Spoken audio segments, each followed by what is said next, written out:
ईरानी राष्ट्रपति इब्राहिम रईसी और उनके विदेश मंत्री अब्दुल्ला हियान समेत 9 अधिकारियों के हेलीकॉप्टर क्रैश में मौत हो गई।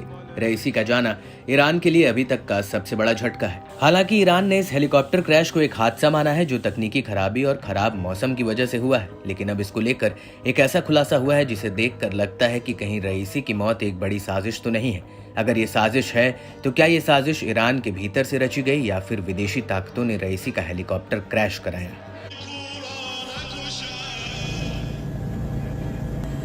दरअसल 19 मई 2024 को अजरबैजान से वापसी के वक्त रईसी का हेलीकॉप्टर ईरान के पूर्वी प्रांत और अजरबैजान में क्रैश हो गया था।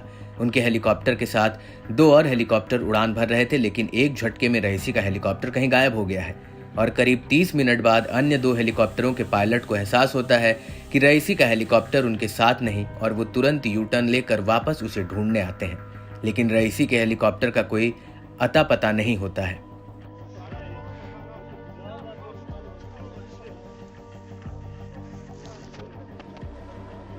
दरअसल रईसी के हेलीकॉप्टर क्रैश में जिस खराब मौसम का हवाला दिया जा रहा है उसको लेकर ईरानी राष्ट्रपति के chief of staff Gholam Hossein Esmaili ने एक बड़ा खुलासा किया है। ईरानी news agency Islamic Republic News Agency यानी IRNA को दिए गए एक इंटरव्यू में उन्होंने एक बड़ा खुलासा किया है।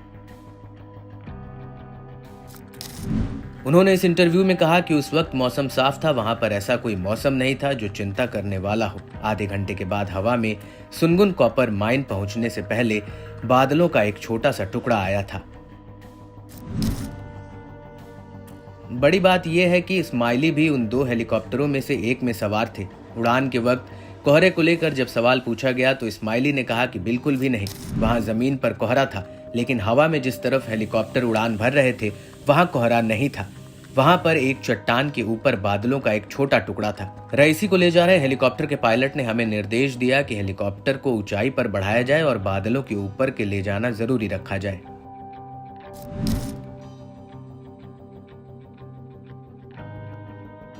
इस्माइली का कहना है कि उनके साथ जो लोग थे उन्हें अत्यधिक अशांति का एहसास नहीं हुआ और ऊंचाई पर पहुंचने के बाद हमें कोई बदलाव नहीं दिखे।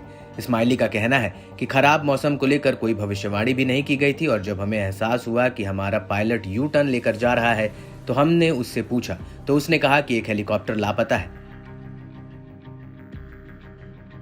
इस्माइली ने आगे कहा, हमारे पायलट ने उस इलाके में आसपास कई बार चक्कर लगाए, लेकिन बादलों के पैच वाला वो इलाका हमारे लिए अदृश्य हो गया था और उस क्षेत्र में घुसना बहुत खतरे से भरा था।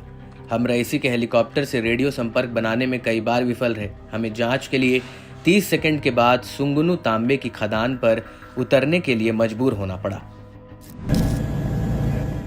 इस्माइली ने आगे बताया कि उड़ान के वक्त उन्होंने लगातार गायब हुए सभी लोगों और अन्य यात्रियों को फोन किए। कुछ समय बाद हम में से किसी ने राष्ट्रपति को ले जा रहे कैप्टन के फोन पर फोन किया और किसी ने फोन उठाया। वो आयतुल्ला हाशिम था जो शुक्रवार तबरीज के इमाम थे। उन्होंने हमें बताया कि वो स्वस्थ महसूस नहीं कर रहे हैं। उन्होंने हमें फोन पर कुछ विशेष नहीं बताया। जब उनसे पूछा गया कि आखिर क्या हुआ था तो उन्होंने हमसे कहा कि उन्हें भी नहीं पता।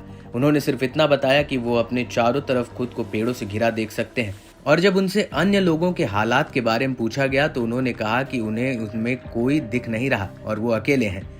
और इसके बाद आयतुल्ला हाशिम की भी मौत हो जाती है। वहीं दूसरी तरफ अगर रईसी के अमेरिकी हेलीकॉप्टर की बात की जाए तो जिस हेलीकॉप्टर में वो सवार थे उसका नाम बेल 212 था जो करीब 30 साल पहले बनाया गया था, लेकिन इसको लेकर वाडिम बाजिकीन जो एक रूसी हेलीकॉप्टर टेस्ट पायलट है, उन्होंने रूस की न्यूज एजेंसी स्पुतनिक को बताया कि US बेल 212 हेलीकॉप्टर काफी विश्वसनीय है। हालांकि पुराना, संभवतः उसमें नए इंजन लगे हुए थे। ऐसे में अचानक से बादलों का आना और फिर एक झटके में बादलों का वो पैच का गायब हो जाना कहीं कोई सोची समझी साजिश तो नहीं है।